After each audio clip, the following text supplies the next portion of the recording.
Crime Haryana में बहुत बढ़ गया है, बहुत ज़्यादा।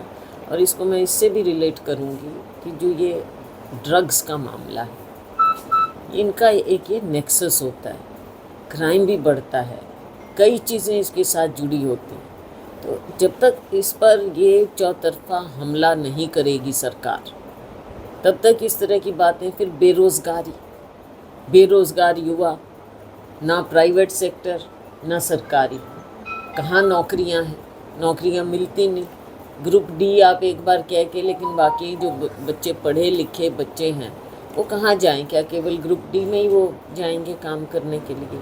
आगे भी तो काम चाहिए, सरकारी भी है प्राइवेट भी है। क्या यहाँ इंडस्ट्री को आप पनपने दे रहे हैं? इंडस्ट्री कौन सी नई लेकर आ रहे हैं आप? जो है वो भी ख़त्म हो रही है। तो बेरोज़गारी है, क्राइम है, ड्रग्स, इन सब चीज़ों का सरकार जब तक जड़ से समस्या को समझते हुए हल नहीं निकालेगी, तब तक इस तरह के हमारा बेरोज़गार युवा दिशाहीन हो गया है, क्राइम की ओर जा रहा है, समाज को नुकसान है, राज्य को नुकसान है, परिवार तो बर्बाद हो जाते हैं। कौशल रोजगार की तो धज्जियाँ उड़ रही हैं, धज्जियाँ उड़ रही हैं कौशल रोजगार की। तो लड़के आते हैं बेचारे, कहते जी ये देखो ये हमने इसमें किया हुआ है, हम कहाँ जाएं? वहाँ भी भेदभाव, मनमानी चल रही है, दिखाने को दिखाते हैं ये ऑनलाइन, ये वो, कुछ नहीं है। पूछो बच्चों से कहाँ जाएं? स्मार्ट मीटर का भी आपने स्कैम पीछे देख लिया, स्मार्ट मीटर का। तो अब रेट तो देखो आहिस्ता आहिस्ता बढ़ाएंगे, कुछ पैसे बढ़ाएंगे, फिर कुछ पैसे बढ़ाएंगे। अभी बढ़ाए हैं, अभी ये बढ़ाए हैं, हमने उस पर अपनी प्रतिक्रिया भी दी है। इनका वापसी में जवाब आया है कि कांग्रेस के टाइम में 11 बार बढ़े थे रेट। भाई एक बात ये बताओ, कब तक कांग्रेस को रोते रहोगे तुम? अभी तो तुमको राज दिया है, तुम अपनी बात कर लो, अपनी बात कर लो। कांग्रेस का राज जब था तो भाई बातें उठती थी। अब तुम्हारे को राज मिल गया, अब तीसरी बार लिया है तुमने, जैसे भी लिया तीसरी बार लिया है, तुम अपना जवाब तो दे दो। कांग्रेस का तब कांग्रेस के टाइम में ये हुआ, कांग्रेस के टाइम में वो हुआ, नेहरू जी ने ये किया, हर चीज़ का कोई दोषी है तो वो नेहरू जी हैं। उससे बाहर निकलो, उस मानसिकता से, और अपना बताओ कि आप जनता के लिए क्या कर रहे हो, क्या करने जा रहे हो। पिछले 10-11 साल में तो आपने कुछ किया नहीं, अब आगे क्या करने जा रहे हो? वायदे बहुत बड़े बड़े किए, लेकिन ज़मीन पर उतर के देखें, जनता से पूछें, हाल पूछें, हमारे यहाँ का भी हाल पूछ लें। अब माननीय प्रधानमंत्री जी आए हैं तो थोड़ी झाड़ू लग रहे हैं, सफाइयाँ हो रही हैं, उनके 2 दिन बाद फिर देख लेंगे हम क्या होगा। पक्के कांग्रेसी हैं, किसी की लाइक्स डिसलाइक्स पे वो करते हैं, ऐसे थोड़ा ही पार्टी चल सकती है। पार्टी का हिस्सा हैं कि पार्टी का हिस्सा रहेंगे। और मेरी हमारे जनरल सेक्रेटरी इंचार्ज से बात हुई है, उन्होंने कहा है बिल्कुल आप कह सकते हैं कि ये पार्टी का हिस्सा है।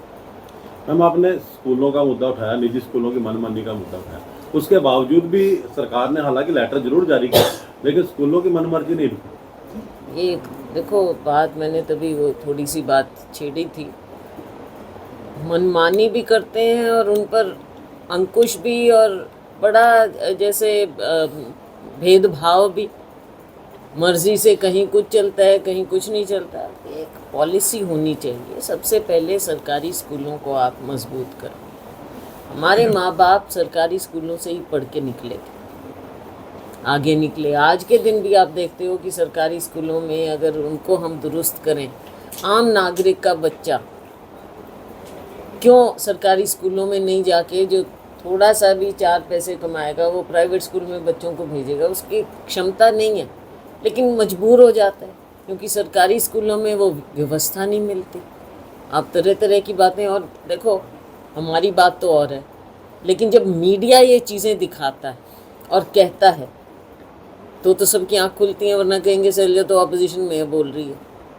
लेकिन मीडिया खुद दिखाता है और सरकार के खुद के आंकड़े हैं, सरकार आंकड़े देती है, वो हम उठा के बात करते हैं, उन्हीं को उठा के मैं कह रही हूँ। ये आंकड़े सरकार द्वारा दिए गए हैं और मीडिया द्वारा हाईलाइट हुआ है, क्योंकि आप लोग जाके फील्ड में स्टडी करके आते हैं, चीज़ें देखते हैं। तो प्राइवेट स्कूलों की मनमानी नहीं चलनी चाहिए। ठीक है, प्राइवेट स्कूलों की एक अपनी जगह होती है, लेकिन वो भी एक नियंत्रण में रहना चाहिए मामला। सबसे ज़्यादा क्या, राइट टू एजुकेशन, बच्चों को सही शिक्षा मिले और आम नागरिक के बच्चे सरकारी स्कूलों में उनको अच्छी सुविधाएं मिले, वो वहाँ पर पढ़ें, आगे बढ़ें। सरकारी स्कूलों में जिन्होंने भेजना है वो फिर भेजें। माननीय प्रधानमंत्री जी आ रहे हैं यहाँ पर,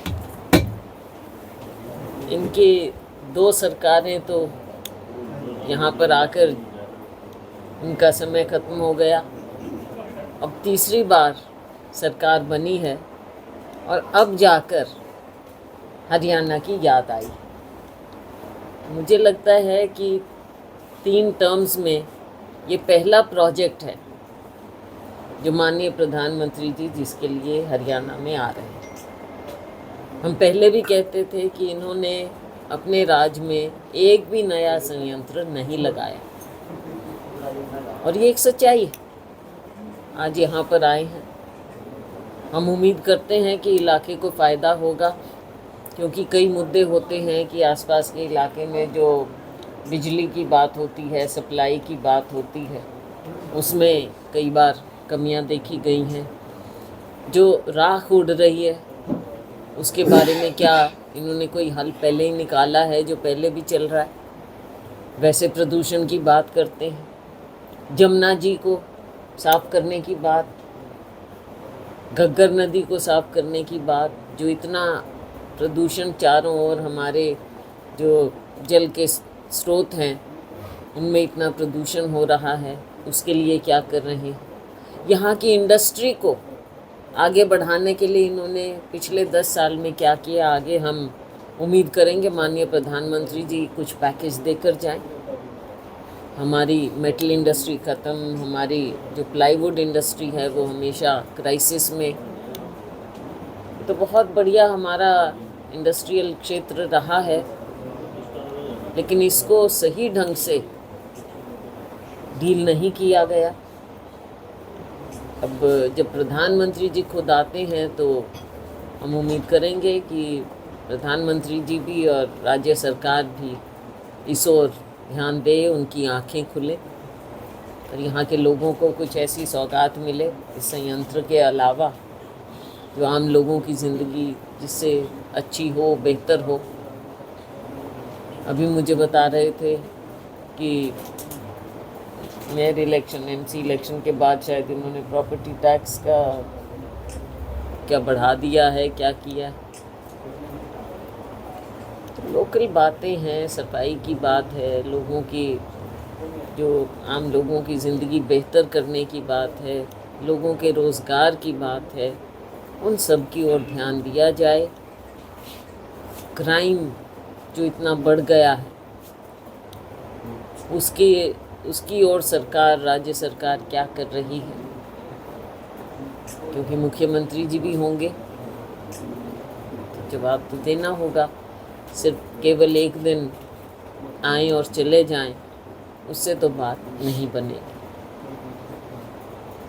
सीटें भी हासिल हुई हैं इनको कई, तो आसपास मुख्यमंत्री जी पड़ोस में ही हैं बिल्कुल। इस पूरे क्षेत्र की ओर ध्यान आना चाहिए। किसानों के लिए, किसानों का दुख दर्द, गरीब आदमी, मनरेगा की पेमेंट्स नहीं होती, स्कूलों की बातें हैं, टीचर्स, बच्चे, कहीं टीचर नहीं है, कहीं बच्चे नहीं हैं, और ये आंकड़े तो सरकार के हैं, सरकार के आंकड़े ही हम लेते हैं। ये सारी बातें हैं लोगों के सामने। वोट लेना, इलेक्शन जैसे तैसे भी ये जीते, सरकार बनी, लेकिन लोगों की भलाई की बात है असली, उसमें ये 10 साल हो गए, 11 साल, क्या है जो हरियाणा की जनता इनसे उम्मीद रखे।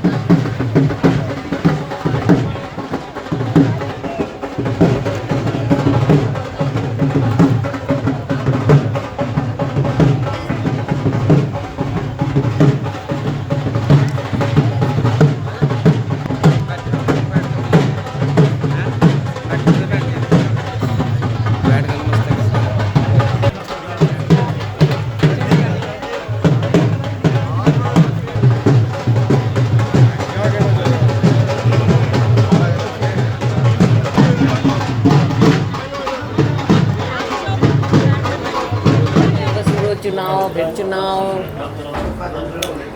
एक साल में 5 चुनाव चल रहे हैं। फिर बिजी सेशन का भी और कई चीज़ें होगी फिर।